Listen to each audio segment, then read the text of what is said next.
Magandang araw! Sa video na ito, pag-aaralan natin ang comics at grapikong nobela.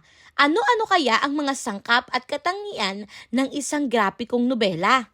Alam mo ba na ang comics at grapikong nobela ay mga visual na medium na naglalayong maglahad sa mga mambabasa ng mensahe o naratibo sa pamamagitan ng mga imahe at teksto gamit ang magkakasunod na panel o kwadro? Ano-ano nga ba ang mga sangkap ng isang grapikong nobela? Una, ang panel. Ito ay kwadro na nagpapakita ng bawat eksena. Pangalawa, ang gutter. Ito ay espasyo sa pagitan ng kwadro. Ang gutter ang nagbibigay daan sa mambabasa na isipin at unawain ang paglipat ng eksena o oras sa kwento. Ang pangatlo ay ang text box. Dito nakasulat ang narasyon mula sa tagapagsalaysay. Halimbawa, ang text box ay nagpapakita ng mga saloobin, paliwanag o pangkalahatang impormasyon na hindi sinasabi ng mga tauhan. Ang pang-apat ay ang speech bubble. Dito nakasulat ang dialogo ng mga tauhan.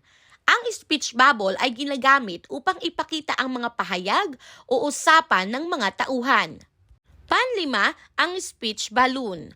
Naglalaman ng dialogo ng mga tauhan. Mayroon itong iba't ibang hugis depende sa emosyon. Mayroong masaya, galit, malungkot, takot, mahinahon, at bulungan. Ang hugis ng speech balloon ay tumutulong sa mambabasa upang mas madama at maunawaan ang damdamin ng mga tauhan sa kwento. Ang pang-anim ay ang thought balloon. Nakasulat ang iniisip ng mga tauhan. Ang thought balloon ay mga maliliit na bilog na nag-uugnay sa iniisip ng tauhan. Ang pampito ay ang pointer. Ito ay tumutukoy kung kanino o sino ang nagsasalita sa loob ng panel. Ang pointer ay ang maliit na dulo ng buntot ng speech balloon na nakaturo sa taong nagsasalita. Pangwalo, ang pamagat. Dito makikita ang paksa ng kwento. Ang pamagat ay nagsasalaysay ng paksa o pangkalahatang ideya ng kwento. At ang pangsyam ay ang credit. Matatagpuan ang mga taong nagsulat ng kwento at gumawa ng ilustrasyon. Ang credit ay nagbibigay ng pagkilala sa mga taong may ambag sa paggawa ng grapikong nobela. Samantala, ano nga ba ang mga katangian ng isang grapikong nobela? Una, ito ay may isang malinaw at sistematikong simula, gitna at wakas. Sa simula, dito nagsisimula ang kwento. Ipinapakilala ang mga tauhan, tagpuan at suliranin. Sa gitna naman, dito nagaganap ang mga pangyayari. Humaharap ang mga tauhan sa mga pagsubok at suliranin. At ang wakas naman, dito nalulutas ang suliranin.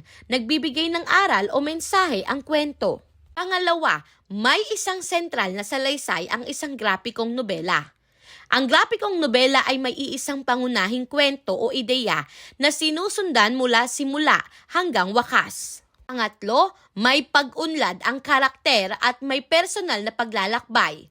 Ang grapikong nobela ay nagpapakita ng pag-unlad ng karakter mula sa simula hanggang wakas sa pamamagitan ng kanilang personal na paglalakbay. At ang pang-apat, tumpak at maingat na isinasaalang-alang ang dialogo at pagsasalaysay. Ang maingat na pagpili ng dialogo at pagsasalaysay ay nagbibigay linaw at buhay sa kwento.